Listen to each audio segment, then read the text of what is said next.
Hello, I thought I would make a short little series of Nearpod tutorials to help get you started with your brand new premium district Nearpod subscription. So I'm going to jump over into a slide deck that I already have created. You might find that the best place to start with Nearpod is to take something that you already have and make it even better by adding on some interactive features of Nearpod. So Nearpod works very well with Google Slides. In Google Slides, you will need to install the Nearpod add-on. And you can do that by, in the top menu bar, clicking Add-ons and Get Add-ons. Once you click Get Add-ons, you will want to search for the Nearpod add-on. And actually, it's showing up right here. So I'm going to click on Nearpod for Google Slides. And I'm going to click Install. It'll ask you to give some permissions, so go ahead and grant permissions for what Nearpod is asking to connect to your Google account. Select your district account and allow Nearpod to interact with your Google Slide presentations. And then Nearpod will be installed. Every now and then you'll need to reinitialize Nearpod when you're working with it. So I have this slide deck that is not really interactive as it stands. I wouldn't be able to see a lot of feedback on my students' work or give any feedback on my students' work. So the first thing I'm going to do is I'm going to click on add-ons. I've installed the Nearpod add-on. So I'm going to click Open Nearpod, and what you'll see that do is open a sidebar off to the right of all the different parts, all the different add-on slides of Nearpod. Every single one of these add-ons will add an additional slide to your deck to allow for interactivity. So as I scroll, you can see some of these features: a Draw It, Collaborate board, field trips, vocabulary, and so on. Nearpod has excellent tutorials on how to use every single one of these, and I will link those tutorial videos into my Google site. I will link them onto my YouTube page. Their tutorials will be far better than anything I could create, but I will just show you some of the basics of what it looks like to use an add-on. So as I scroll through my slide deck, I have a YouTube video embedded. I also have an activity embedded within that slide. Any links that you have attached to images within your slide deck are going to transfer right over into Nearpod. So I'm going to leave that link right there. However, I can take this video and make it a lot more interactive to work right within Nearpod, and I will show you how to do that. So I've actually taken this video and I've opened it within another tab, and I'm going to grab that link and I'm going to copy it, Control-C. So I've got the link for that video copied. Now, instead of having this video just embedded within a slide, I'm going to show you how you can embed it within Nearpod and add interactive questions along the way. So I'm going to scroll down and I'm going to click on video. And by selecting an add-on, it's going to open up a pop-up box and allow you to make some choices about how you want your kids to interact with that slide. So this is actually going to add a new slide to my Nearpod. You can see I'm able to select videos from the Nearpod video library. I can select and copy and paste a YouTube link. I can upload a video, and if I have videos saved within Nearpod, they'll show up right here.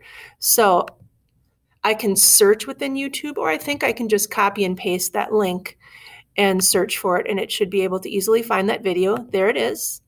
Now I've selected that video, what is computer, and I'm going to save it. Now you can see there isn't a safe search filter because I did that web address. I can search directly within Nearpod if I'm not sure exactly what I'm looking for. So I'm going to click Save. And now what it's doing is it's embedding that video. It will be embedded within its own slide. And now you can see that embedded video has an option for me to add an activity. So I can click and play through that video and decide at what point, maybe here, do I want the kids to pause and interact with it. So I'll click Add Activity.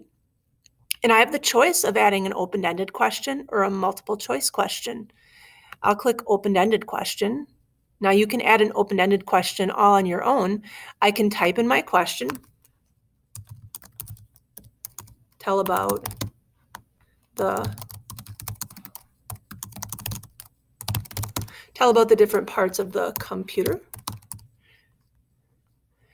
And I can go ahead and save that, and you'll see once it saves in that video, I have one pause point, and I can click a little bit later if I want, and I can add another activity, maybe a multiple choice question.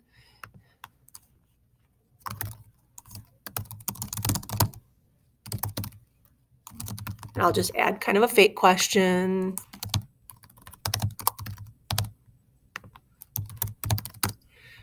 And I can add more multiple choice questions, or I can go ahead and just save. Gave me an error because I didn't tell what the correct answer is. And now I can save. And now you'll see I have 2 pause points within that video. I can also trim that video. Maybe there's just a small part of the YouTube video I want kids to see, not the whole thing. I can trim it down. And then once I'm sure it's the way I want, I can save it. I can always go back in and edit more later as well. So I'm not totally done. What you're going to see happen as it's saving is it is now adding an entirely new slide. So it didn't do anything to this original slide. The original slide is exactly the way it is, but now when you see this blue bar across the top, that means that there is Nearpod integration. And I can click edit this slide over on the right anytime I want to edit what's in that video. I would want to go back then and delete and edit this slide because you can see it would be the same video twice in a row. But this live link here will stay there. So I've shown you how to embed a video, and I've also shown you how the open-ended question works within Nearpod. On this slide, I have links to go to websites. Within Nearpod, you have the ability to embed a website right within the Nearpod, so they don't actually need to leave that Nearpod. They're going to interact with the website right within Nearpod. So I took this Tinker puppy adventure game, and I actually opened it up within another tab so I could grab that link. Control-C, I'll copy that link and come on back to my Nearpod. And I'm going to scroll down in my add-ons, and I'm going to choose web content. Again, this is going to add a completely separate slide to my Nearpod.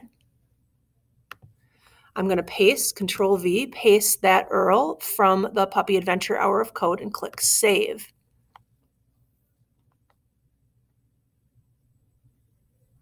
And as it loads,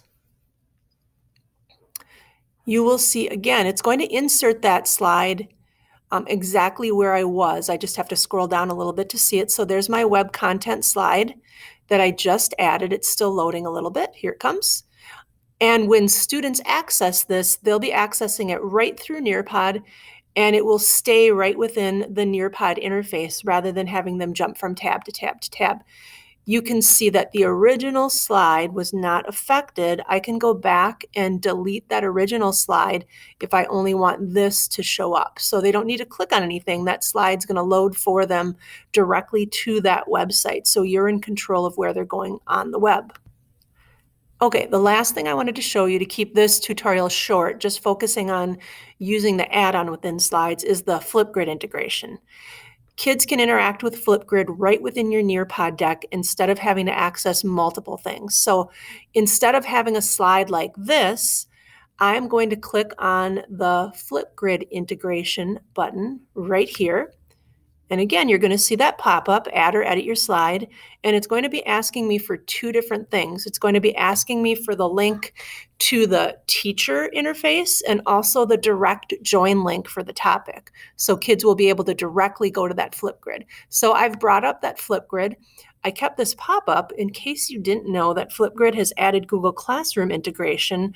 You can import your whole roster to create a group, which can be pretty cool. I'm going to click the X on that though, because I'm going to access my original Hour of Code Flipgrid.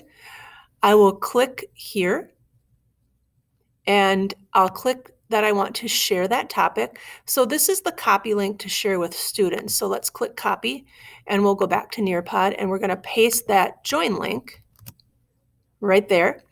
Then I also need to go back and get the topic URL from the browser, and they're showing you an example of what that looks like. I'm going to click the X right here, and I'm going to grab that from right here in the web address bar. So I'm going to copy, go back to Nearpod, Control V, paste, and I'm going to add. And just like the previous slides, you're going to see a new slide added. You see the blue bar across the top that says this is a Nearpod slide with Flipgrid integration. And this is what I'm seeing on the teacher side. I can see 0 responses. There's actually more responses than that. I have to scroll down. It always jumps up. You can see that my original Flipgrid slide is here, but this new integrated Nearpod slide is also there. So as I scroll back through my deck, I can see my slide deck can include regular slides that have links in it. And I don't need to add Nearpod integration to every single slide. And you see whenever there's a blue bar across the top, that means that something interactive from the sidebar has been added to affect that slide and make it more interactive with Nearpod. Thanks for listening, and I will add a few additional topics for you to take a look at, along with links from Nearpod that will help you get started using the different add-ons.